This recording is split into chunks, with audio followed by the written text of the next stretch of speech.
This is You Can Raise Great Kids. Isn't it time to have the relationship you've always wanted with your kids? One where you don't feel so emotionally out of control, and where you don't lie awake at night worrying about drugs, alcohol, and more. On this show, you'll learn how to shed your frustration and confusion and instead guide your kids and teens safely through the challenges of growing up with calm compassion instead of conflict. My name is Deborah C. Owen. I'm a parenting expert, speaker, #1 Amazon best-selling author, and National Board certified teacher.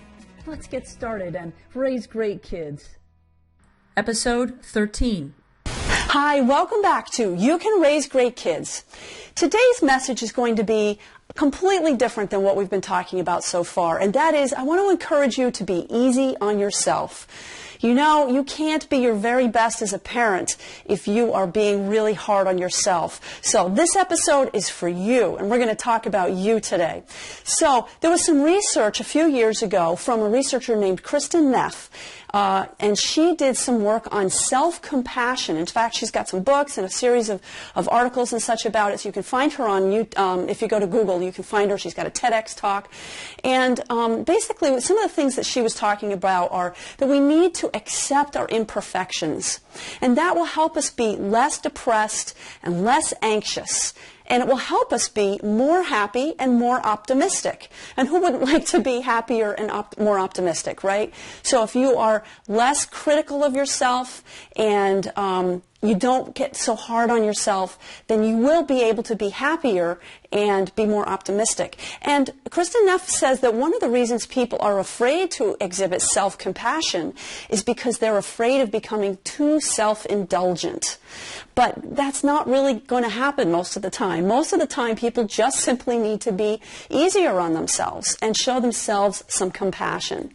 So let me ask you a couple of questions. Do you often feel like you're inadequate? Do you often tell yourself that you're really bad at something? Do you compare yourself to other workers or other parents or other people who go running or whatever it is? Do you compare yourself a lot and come back and use self-talk that puts yourself down and that makes you realize, say, oh my gosh, I'm so stupid, I can't believe I did that. Those kinds of things. If you do that sort of thing, you're being really hard on yourself and you're not going to be in a very happy position. And honestly, if you're not in a very happy position, you're not going to be able to teach your kids how to be happy either. So let's try a couple of these things that you can do that will show yourself some compassion and that will help you be a little bit happier. So first, you know, we come back to the same old thing. Take a deep breath. Take a deep breath. Take a couple of them and calm yourself down. And don't let that amygdala fight or flight system get into play and just relax. It'll be okay. Take a breath. Next, put some perspective on life. Are you making a mountain out of a molehill? Honestly, is this thing that's upsetting you about yourself or about somebody else, is it going to be that important next year or even next week or 5 years down the road? That's a really good question to ask yourself. How important is this really? I ask myself that a lot, and because I've started asking that question of myself, I have been able to relax a lot more frequently. You know, if I'm getting onto an airplane and somebody tells me something about my my bags and I'm upset about it, and you know, I take a couple of deep breaths and I say, okay, is this a mountain or is this a molehill? How important is this in the grand scheme of things? So if I can do it, I know you can do it because it's not an easy thing to do, but it's something that comes more naturally with more practice. And here's another thing. Stop trying to multitask. You know, we've found out that we can't actually multitask anyway. The whole idea is we're really brain switching, you know. Our brains switch from one task to another task. We can't do more than one thing at a time, and that slows us down, and that can become frustrating. So instead, I encourage you to focus on the here and the now. Who's the person in front of you? What are they saying to you? How can you respond to them and let them know that they're important? And if you can do that, if you can be more present and not worry so much about trying to get lots of things done, you will be able to be more compassionate with yourself. And here's another one. No more shoulding on yourself. And I forget where I learned that one. Maybe it was Tony Robbins or something, but no more shoulding on yourself, okay? The shoulds need to go. I mean, yes, we all have things that we should do and we should accomplish, and you put those into your daily goals, and we can talk about that at another point. I've got all kinds of productivity tips for that. But the important thing is, don't constantly be telling yourself, I should be doing this, I should be doing that. Either do it or let it go. Don't worry about it. Speak nicely to yourself. Speak nicely to yourself as if you were speaking to someone else, as if you were speaking to your boss or your child. I hope you speak nicely to your child most of the time, right? So speak nicely to yourself. Don't put yourself down. Take regular breaks. You will find you have much more energy and compassion for yourself if you take a break every 60 to 90 minutes. And they've done a lot of research on that, and there's a lot of studies that show how important it is to give your brain a break every 60 to 90 minutes, and you will be more productive, and you will be a little bit happier every time you do that and you take a break.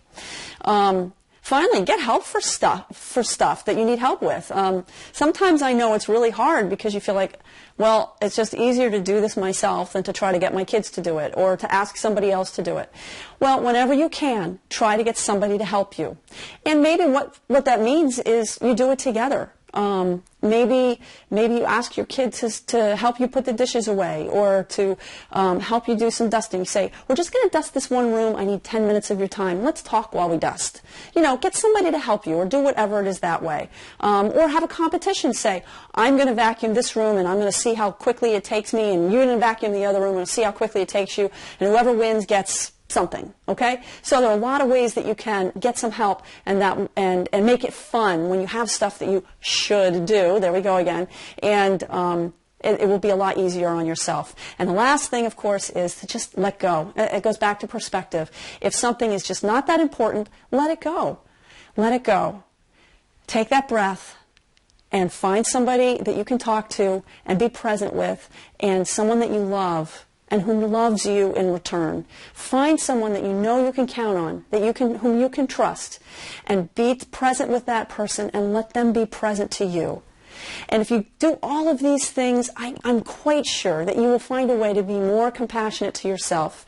And what that will do is it will help you avoid depression, it will help you avoid being anxious, and it will help you have a much more happy, positive attitude. So I hope that this has been a helpful episode for you. It will help you be a better parent, a better spouse, a better coworker, a better friend and neighbor. And I hope that you will please share this with your family and friends, and subscribe in iTunes. You Can Raise Great Kids. And I would love to hear from you on my website, youcanraisegreatkids.com. And so that's it for today, and we'll see you next time. Thanks. Today's podcast is brought to you by Audible.com.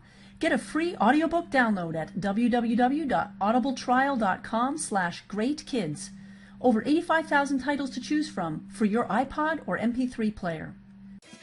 Thanks for tuning in to today's show, where you get the best strategies and tips for how to raise great kids with calm compassion instead of with conflict. If you would like a strategy session to figure out how to bridge the gap between where your family is and where you want to go, sign up at youcanraisegreatkids.com/workshop. We'll see you next time.